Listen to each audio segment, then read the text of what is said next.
క్షమించండి రంగనాయకులు గారు. తండ్రి పోతే కొడుకో కూతురుకో సీట్ ఇవ్వడం, భర్త పోతే భార్యకి ఇవ్వడం, ఇవన్నీ రాజకీయపు ఎత్తుగడలే గాని ప్రజాస్వామ్యాన్ని కాపాడే సంఘటనలు కావు. మీ కోరికను అంగీకరించలేను. శిరీష ముఖ్యమంత్రి అయితే వచ్చే లాభం ఏంటి? జైలు పాలైన నువ్వు బయటకు వస్తావు, పెద్ద మనుషులుగా చలామణి అవుతున్న వాళ్ళిద్దరూ జైలుకు వస్తారు. ఆ ఏకాంబరేశ్వరరావుకి భయపడి ఈసారి ఎన్నికల్లో ఎవ్వరూ నామినేషన్ వేయట్లేదు. 2-3 రోజుల్లో అతన్ని ముఖ్యమంత్రిగా డిక్లేర్ చేసేస్తారు. అప్పుడు అతను పర్మనెంట్ ముఖ్యమంత్రిగా మారి ఆ అక్క చెల్లెలిద్దరిని చంపేస్తాడు. ఆ తర్వాత మీ తాతగారిని చిత్రహింసలు పెడతాడు. నా మాట విను బాబు, శిరీష్ని ఇక్కడికి పిలిపించి ఎలాగైనా నువ్వే ఒప్పించాలి, ప్లీజ్.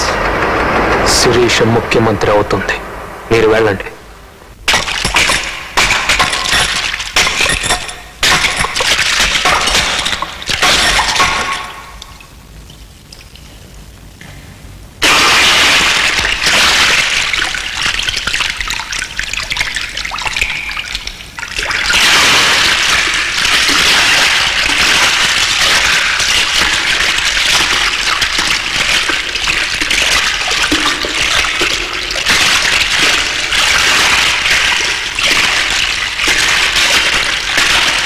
గురు గురు ఇటు గురు, అటేగా తూర్పు, అటు వెళ్తేనే సిటీ, ఇటు వెళ్తే జైలు. కాదు గురు, ఇక్కడ 2 ఏళ్ళు చుట్టున్నాను. అంగులు అంగులు నాకు తెలుసు. ఇటు వెళ్తేనే సిటీ వస్తుంది. రాగురు రాగురు, నాకు తెలుసు గురు. గురు, డ్రైనేజ్ కవర్.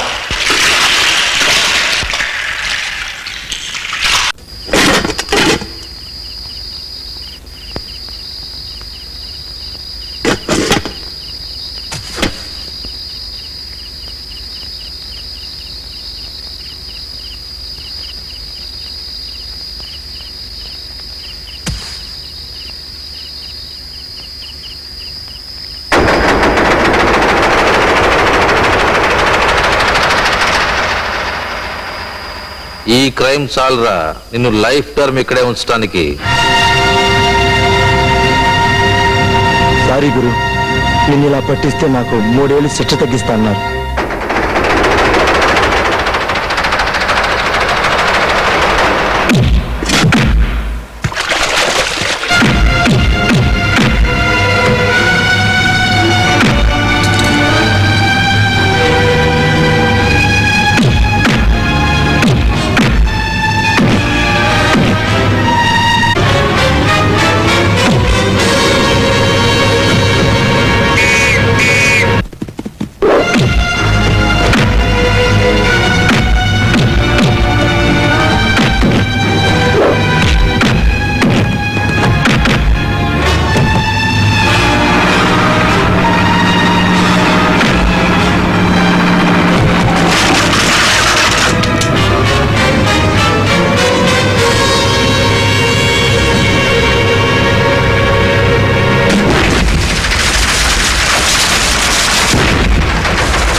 హలో, ఏమిటి? సూర్య జైలు తప్పించుకున్నాడా? గోవిందా గోవిందా. ఏమిట్రా? 7 hills god కి మొక్కుంటున్నాను. నాకేం భయం అనుకున్నావా? అబ్బా, అదిగో అన్నయ్య. అన్యాయం పోయేవాడు కదయ్యా. పోయేది మీరని జనం అనుకుంటున్నారు.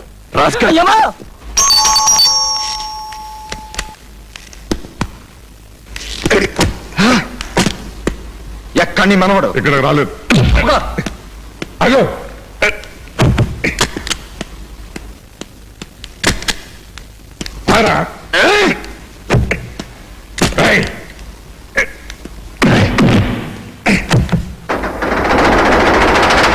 శిరీష కుటుంబాన్ని ఈ చేతులతోనే చంపి 1,00,000 రూపాయలు తీసుకున్నాను రా జగదీశ్వరరావు గారి దగ్గర. నిన్ను చంపి 10 లక్షలు తీసుకుంటాను.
నీ చేతులతో నా మెళ్ళలో తాళి కట్టించుకుంటాననుకున్నాను కానీ నా చేతులతో నీకు సంకళ్ళు వేయాల్సి వస్తుందని అనుకోలేదు. ఎందుకు నవ్వుతున్నావు? నీ దురాశ చూసి.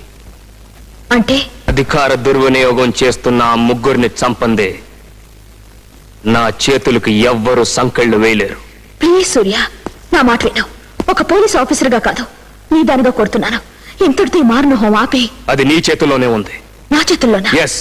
వెంటనే నువ్వు ఉద్యోగానికి రాజీనామా చేసి రంగనాయకులు గారి సహకారంతో ముఖ్యమంత్రిగా ప్రమాణం చేయి. దానికి దీనికి సంబంధం ఏమిటి? చాలా ఉంది. ప్రజల దృష్టిలో పోలీసులు వాళ్ళకు రక్షణ కల్పించే సాహసవంతులు, కానీ పొలిటికల్ లీడర్స్ దృష్టిలో ఆ పోలీసులే సర్కస్ లో బఫూన్. అందరూ అలా కాదు సూర్య. కాదా? మరి మా తాత ఒంటికి యూనిఫామ్ ఎందుకు దూరం అయింది? నా ఒంటి మీద యూనిఫామ్ ఎందుకు మిస్ అయింది? Drama, political drama. కుళ్ళిపోయిన మనసుతో కుర్చీల మీదకొస్తున్న చండాలప రాజకీయ నాయకులు ఉన్నంతకాలం కాకి బట్టలు చెల్లని ఖాళీలతో సమానం. వాళ్లకు యూనిఫామ్తో సమాధానం చెప్పలేం. అధికారం వాళ్ల చేతిలో ఉంది. కాదంటే ట్రాన్స్ఫర్, ఎదిరిస్తే డిస్మిస్. ఎస్ ఎస్ శిరీష, రాష్ట్రాన్ని రక్తపాతంలో ముంచుతున్న వాళ్ళని జైలు గోడల మధ్యగా నడిపించాలంటే నిజాయితీ గల మనిషి కుర్చీ ఎక్కాలి, లేదా నాలా తిరగబడి వాళ్ళని ఎలిమినేట్ చేసి పారేయాలి.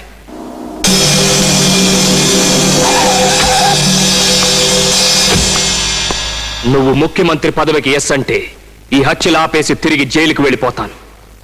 నో అంటే మారణహోమం చేసుకుంటూ వెళ్ళిపోతాను. Decision is yours.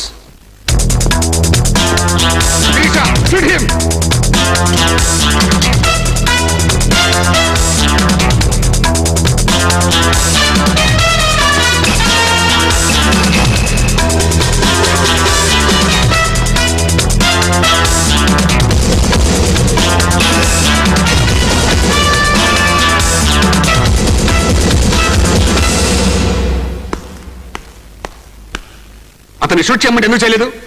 అతన్ని కనిపిస్తే అరెస్ట్ చేయమన్నారా గాని కనిపిస్తే కాల్చి పారేసే ఉత్తర్వులు నా పై అధికారులు ఇవ్వలేదు. నేను ఆర్డర్ చేశానుగా. అలా ఆర్డర్ చేయడానికి మీరెవరు? లా అండ్ ఆర్డర్ మెయింటైన్ చేసే పోలీస్ అధికారిని. ఆ విషయానికి వస్తే ఐజీ గారి దగ్గర నుంచి బీట్ కానిస్టేబుల్ వరకు అందరూ లా అండ్ ఆర్డర్ మెయింటైన్ చేసేవాళ్లే. శతకోట్ల లింగాల్లో మీరు ఒక బోర్డు లింగం. Shut up! నువ్వు అతన్ని ప్రేమించావు, అందుకే నీ డ్యూటీ మర్చిపోయి అతను తప్పించుకునే అవకాశం ఇచ్చావు. పిచ్చి పిచ్చిగా మాట్లాడకండి. తిన గూండానా హంతకుడా? ఆవేశంలో రాయి విసిరితేనే కాల్చి చంపమంటున్నారు. మరి హత్య చేయించిన ముఖ్యమంత్రిని అతని బావమరిదిని నరికి చెప్పాలా? శ్రీష, ఆత్మద్రోహం చేసుకోకండి సార్. ముఖ్యమంత్రి బావమరిది సృష్టించే అరాచకాలకు నీ సహకరించకపోతే సూర్య జైలు పాలయ్యేవాడా? ఈ రోజు ఈ మారణహోమం జరిగేదా? ఏమిటా పిచ్చివాగుడు? ప్రజలు వింటున్నారు. వాళ్ళు కట్టే ట్యాక్సే మనకు జీతప్రాలుగా వస్తుంది sir. For the people, by the people, to the people అని డబ్బా కొట్టుకోవడం కాదు, వాళ్ళకు ప్రతిదీ తెలియాలి. ఇన్నాళ్ళు డిపార్ట్మెంట్ లో నేనే ఆడదాన్ని అనుకున్నాను, కానీ టోటల్ డిపార్ట్మెంట్ లోనే ఆడతన ఉందని ఈ రోజు అర్థం చేసుకున్నాను. ఎస్, 150 మంది ఎమ్మెల్యేలను ఏకాంబరేశ్వర ఊరు బయట గెస్ట్ హౌస్ లో దాచి రౌడీలతో బెదిరిస్తున్నాడని తెలిసి చేతులు ముడుచుకున్నందుకు మీరు గాజులు వేసుకోవాలి సార్. డాడీ, ఒకటి ఫినిష్ అంట. అదే ఆ గడ్డం వాళ్ళాడు, వాళ్ళు లేపేశాడంట అన్నయ్య. నా మాట విని వాళ్ళ దగ్గర ఉద్యోగం మానేయండి. అసలే వాళ్ళకి గొడవలుగా ఉన్నాయంట. మధ్యలో మీకేదైనా అయిందనుకోండి, నేను దిక్కులేని దాన్ని అయిపోతాను. ఓసి పిచ్చిదానా, పెద్దవాళ్ళు ఎప్పుడు వాళ్ళలో వాళ్ళు కొట్టుకుంటారు, చంపుకుంటారే గాని మనలాంటి మిడిల్ క్లాస్ వాళ్ళ జోలికి రారే.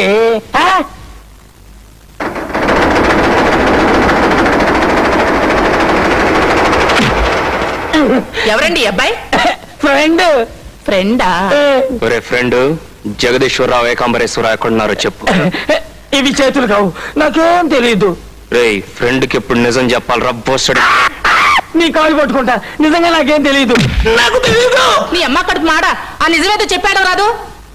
ఇంకో 4 గుర్తుకయ్యా, అప్పుడు నిజం చెప్తాడు. ఏకాంబరేశ్వరరావు తన ముఖ్యమంత్రి పదవికి రాజీనామా చేసి 150 మంది ఎమ్మెల్యేల్ని గెస్ట్ హౌస్ లో దాచాడు. మళ్ళీ తననే ముఖ్యమంత్రిగా ఎన్నుకోమని వాళ్ళని బెదిరిస్తున్నాడు.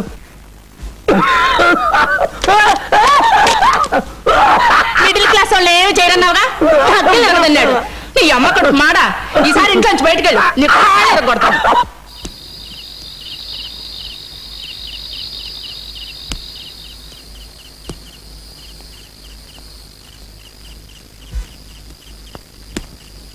హత్యారోపణ మీద నన్ను ముఖ్యమంత్రి కుర్చీ దించేసింది హైకమాండ్. మళ్ళీ చచ్చినట్టు నన్నే మీరు ఎన్నుకోవాలని మీ 150 మందిని ఇక్కడ బంధించాను. అర్థమైందిగా? చూడండి, నా మాట వినకపోతే మిమ్మల్ని 2 రకాలుగా చంపడానికి నిర్ణయించుకున్నాను. 1, బాంబేసి కేసు నక్సలైట్ల మీదకు తోసేస్తాను. 2, మంటల్లో చంపేసి మండల్ స్టైల్ అని సానుభూతి చూపిస్తాను. ఏదో రకంగా చేస్తారో నాకు మద్దతునిస్తారో తేల్చుకోవడానికి మీకు 3 నిమిషాలు టైం ఇస్తున్నాను.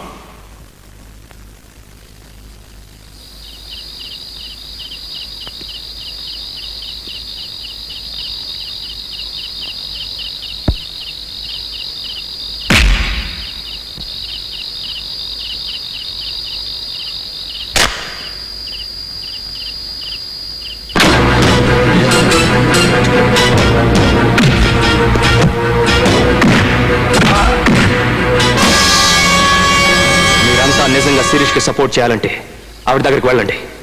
రేపు ప్రమాణం స్వీకారం జరిగే వరకు ఈ కత్తి వేడి పేక మీద ఉంటుంది. ప్లీజ్ గో, వెళ్ళండి.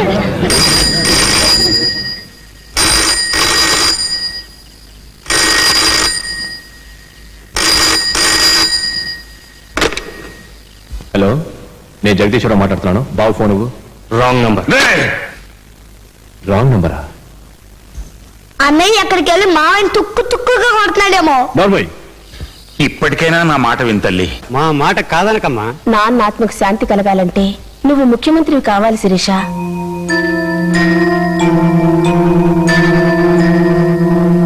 చూడు బాబు, నువ్వు నా బామ్మర్ది కొడుకువి. అనవసరంగా దాన్ని ఎందుకు ముఖ్యమంత్రిని చేస్తావు? కావాలంటే నువ్వు ముఖ్యమంత్రి అవు. పదవి మన కుటుంబంలో ఉండిపోద్ది. బయటకు పోతాం. నేలకు జోబులో పెట్టుకుంటా.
బామ్మర్దే, సెంటిమెంట్ కదిలిందా? ఆ సెంటిమెంట్ వాడుకుంటుంటే ఈ నడమంత్రపు చావు చచ్చేవాడు కాదు. 1 నిమిషం ముందు కూడా నా ప్రాణాలు తీయాలని చూశాడు రాస్కల్. బామ్మర్దే, మనకింకా శత్రుశేషం మిగిలింది. సీఎంగా ప్రమాణ స్వీకారం చేసే లోపు ఆ శిరీష్ను కూడా లేపేయాలి. పద.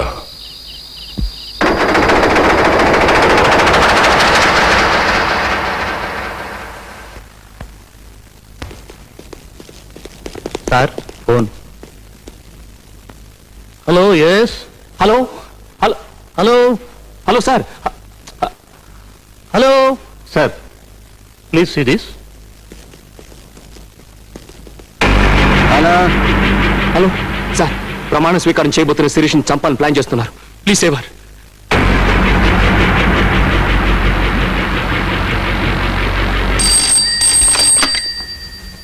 హలో, నేను కమిషనర్ని, గవర్నర్ గారి బంగ్లా నుంచి మాట్లాడుతున్నాను. శిరీష్ ఇప్పుడే బయలుదేరి. సూర్య బతికే ఉన్నాడు. శిరీష్ను హత్య చేయబోతున్నామని వాడికి తెలిసిపోయింది. తప్పించుకున్న ఖైదీ, వాడేం చేయగలడు? శిరీష్ను కాపాడడానికి వాడు ఏ వేషంలోనైనా రావచ్చు. నేను షూటెడ్ సైట్ అడ్రస్ ఇచ్చి వస్తున్నాను. Good.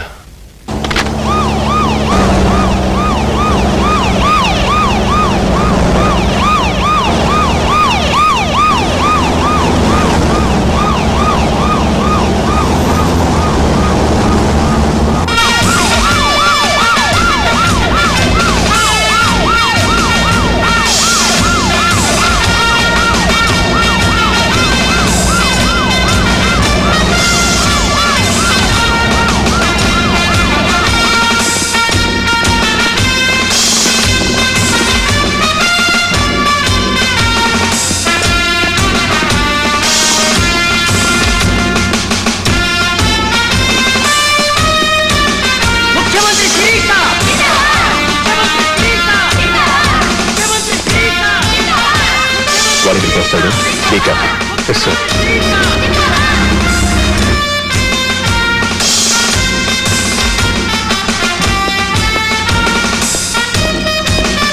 Mahatma Gandhi road block చేశారా సార్?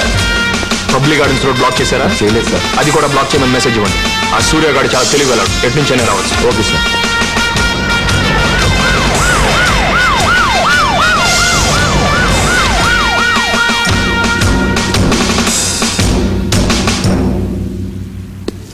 శిరీష అనే నేను శిరీష అనే నేను శాసనము ద్వారా నిర్ణీతమైన శాసనము ద్వారా నిర్ణీతమైన భారత రాజ్యాంగం పట్ల భారత రాజ్యాంగం పట్ల నిజమైన విశ్వాసం, విధేయత చూపుతాను. భారతదేశ సార్వభౌమ అధికారాన్ని అంతఃకరణ శుద్ధితో నిర్వహిస్తానని భయం కాని, నేను సూర్యాని. భయం కాని, పక్షపాతం కాని, నేను కమిషనర్ని. ఆ రివాల్వర్ మీ చేతి. ద్వేషాలు కాని రాగద్వేషాలు కాని లేకుండా రాజ్యాంగాన్ని వాడికి కాళ్ళు కొట్టి ఈడ్చుకుని డ్రైనేజ్లో పడండి. వెళ్ళండి. ప్రజలందరికీ న్యాయం చేకూరుస్తానని దైవ సాక్షిగా ప్రమాణం చేస్తున్నాను.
తండ్రి చేతిలోనే చావు రాసి పెట్టుందిరా నీకు. అందుకే వెతుకుంటూ వచ్చావు. రారా, come on.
You killed my father. I will kill you.